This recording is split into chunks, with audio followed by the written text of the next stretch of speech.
It's time for our daily dose of cope. And we have Panthero Blackstone back at the news anchor's desk, filling in for the Leopards News Network.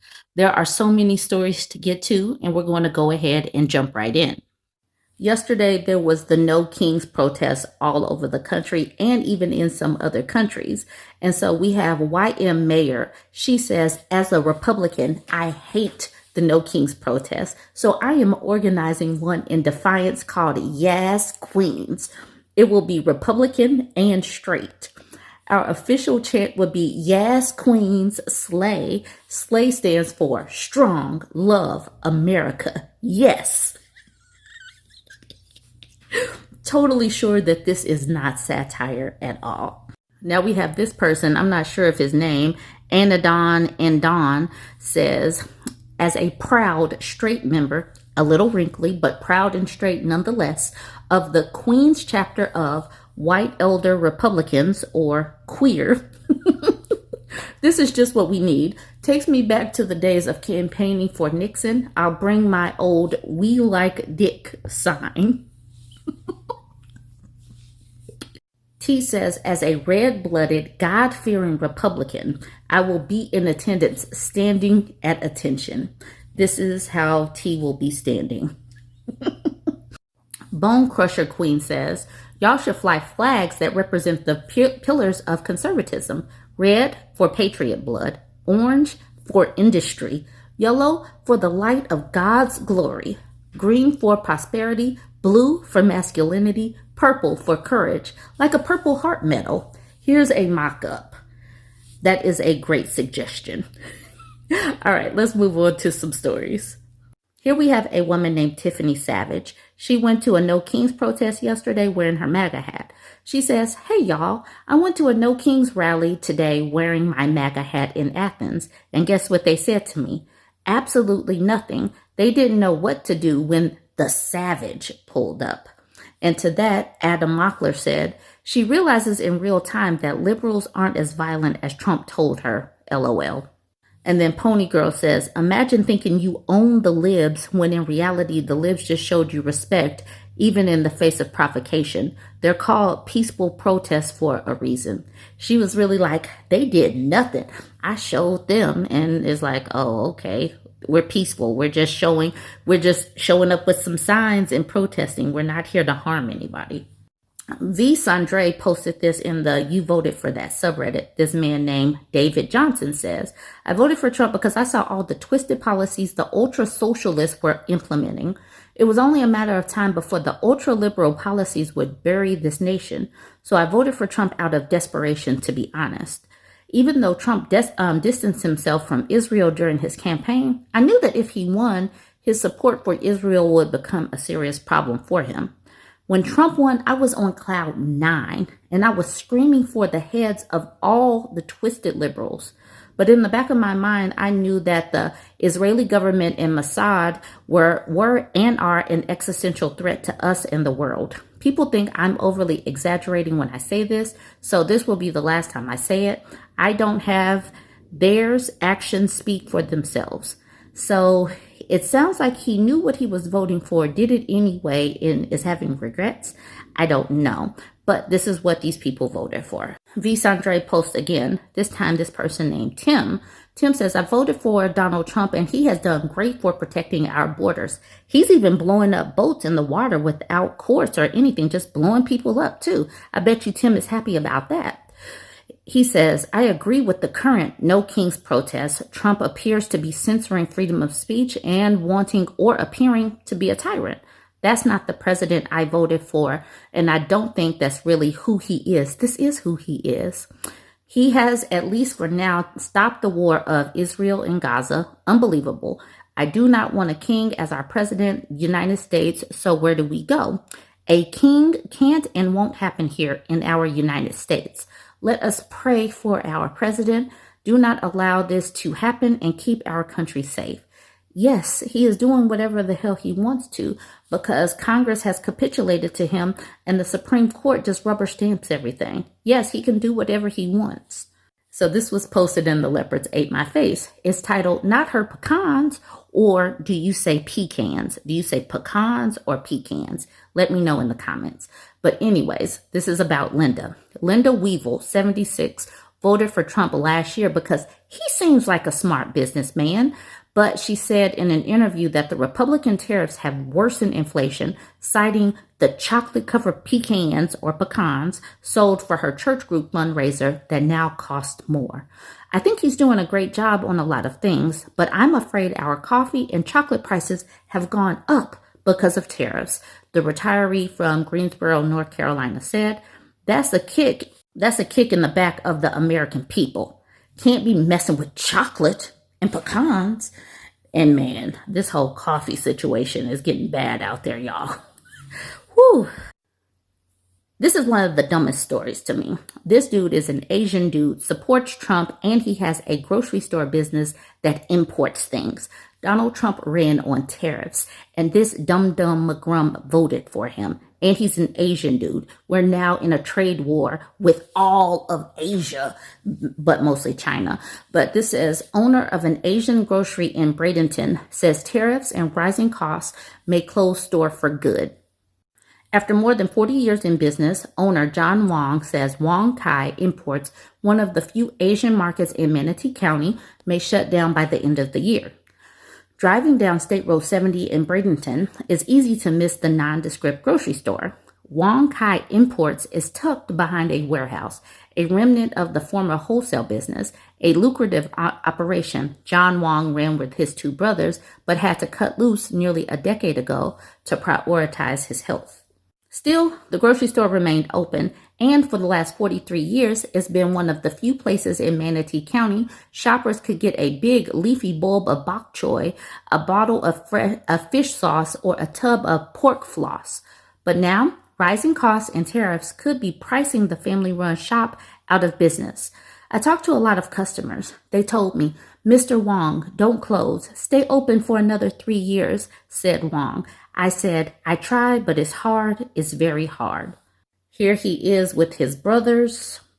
It says, at Wong Kai, the shelves are lined with products from Vietnam, Thailand, and the Philippines and China, countries facing some of the steepest tariffs in Donald Trump's second term. For China in particular, Trump has threatened a levy as high as 145%. Goods from the country make up more than half of Wong Kai's inventory. The two countries reached a temporary truce, settling at around 30%, but the cost of Chinese imports could soar again in November if a trade deal isn't struck. Also at play is the U.S. Supreme Court, which will decide whether or not the president has the authority to implement the tariffs in the first place, because it is a tax. It's a tax on the American public, and Congress is supposed to have the power to levy taxes. Donald Trump is doing all kind of illegal things, but like we've already said, the Congress and the Supreme Court are just letting him do whatever the hell he wants to do. Now let's talk about how Donald Trump is still coming for Thomas Massie. It says Donald Trump says Republican must be thrown out of Congress ASAP. Trump lashed out at Representative Thomas Massie on Friday, calling for his immediate removal from Congress in a fiery post on Lie Social. Third-rate Congressman Thomas Massie, a weak and pathetic rhino from the great Commonwealth of Kentucky, a place I love and won big 6 times, must be thrown out of office ASAP. Why it matters. The attack marks Trump's latest move to punish Republican lawmakers who have opposed his agenda or questioned his influence over the party.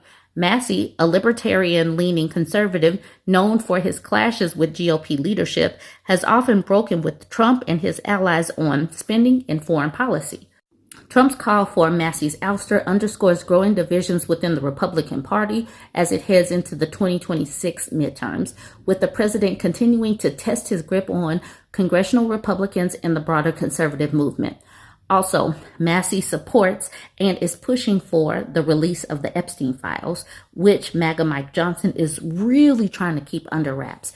It's amazing to me that conservative Christian really just wants to keep PDF files hidden. Make sure that they are not brought to justice. Make sure that they are not outed.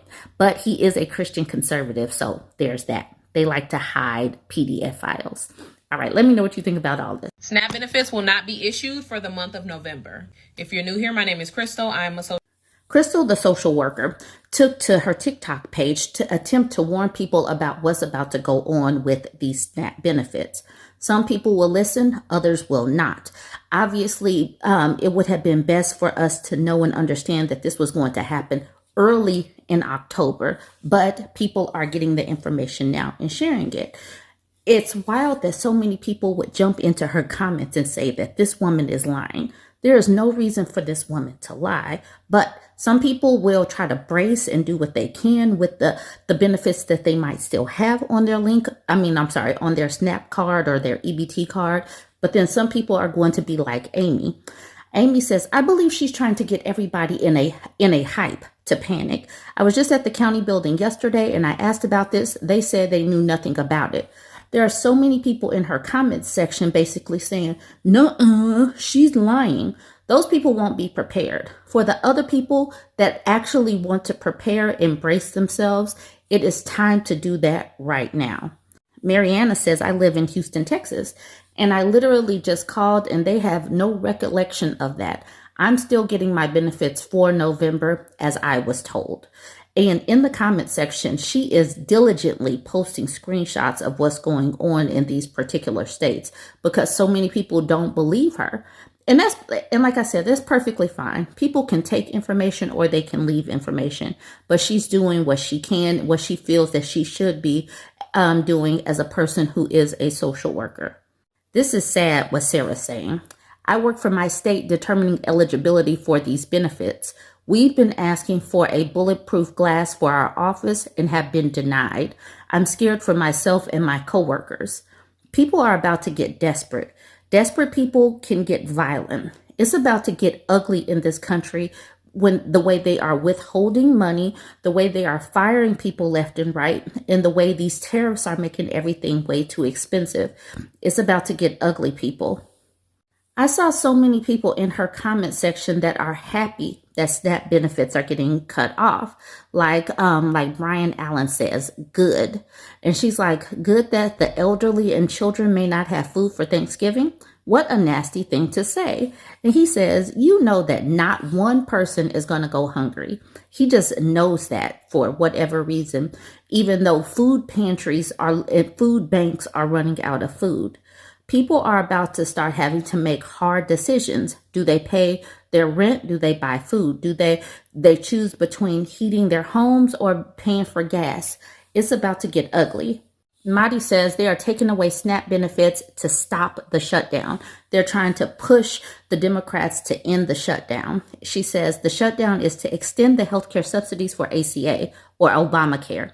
Republicans want healthcare to be more expensive, so they will let people starve to have their way. This is the Republican shutdown. The Republicans are supposed to be these Christians, right? These are the most hateful people. They hate people. They want people to starve. They want to make sure that folks can't afford their health care. They are the real death panels. So many people, like I said, are like Polly. The word of today is job, J-O-B. And she says, so the elderly and children should get a job? Y'all say the dumbest stuff. But the thing is, people that work still qualify because the cost of living has gone up, but the wages have not. So people are working and still are not making enough to take care of everything. And this is another reason why I will continue to say that the birth rate needs to plummet to hell because it is way too expensive right now and nobody is giving a damn and it's just hard out there. Over on my YouTube page when I was talking about this yesterday, Desi Girl jumped in the comment section. She says, hear me right now. If you are anything other than horrified at the impending loss of SNAP, I'm not sure you are capable of genuine compassion for anyone you don't know and approve of personally, but I'll give it a try. I rely on SNAP to feed me and my children every single month. For years, I've worked 3 jobs to keep us afloat. 1 as a substitute teacher, 2 as an event staff at a vineyard every weekend, and 3 on call as a backup manager at an architecture firm. I'm a single mom with 2 kids, an 8-year-old and a 10-year-old. Their father keeps them Friday through Sunday, so I'm able to work and he pays child support. Monday through Friday, I juggle childcare and work on my own, and thankfully I have a family who can help sometimes. Even with all of this, I still qualify for SNAP and rely on it every single month. So for the people that are talking about get a job, people work and still can't afford it. People work and still have some child support coming in. She said in her comment that she has child support coming in and it's still not enough. Yet people have no compassion for folks. It's like, I really think that we just have some really cruel people. No, not think. We have some really cruel people in our country. They just won't be satisfied until like a third of the people just expire, like Stephen Miller wants it to be. All right, if you are on TikTok, go over to Crystal's page and watch her video. She has resources there. If you are on my YouTube channel, I'm about to play her video now. SNAP benefits will not be issued for the month of November. If you're new here, my name is Crystal. I'm a social worker and a caseworker. I have been working in the social service field for over 10 years. I also worked at the SNAP Welfare Food Stamp Office for over 6 years. I have processed hundreds of SNAP cases, and in this video, I will explain to you what's happening with November SNAP benefits. Due to the government shutdown, many states are now sending out notifications stating that they do not have the funds to issue SNAP benefits for the month of November. The federal government has already informed all states that it will not fund November's benefits. And since the funding for SNAP comes from the federal government, the states literally have no money to pay out. Some states are outright saying that they will not issue November's benefits, and some states have not confirmed it yet. I'll just tell you, if you receive SNAP benefits, please be careful on how you spend October's benefits because there will be no more SNAP issued until this shutdown ends. I have some resources to help you find food pantries if you need it, linked in my bio. All you have to do is click the link, put in your zip code, and it will show you a list of food pantries near you. If you have any questions about this, feel free to let me know, and I hope this helped.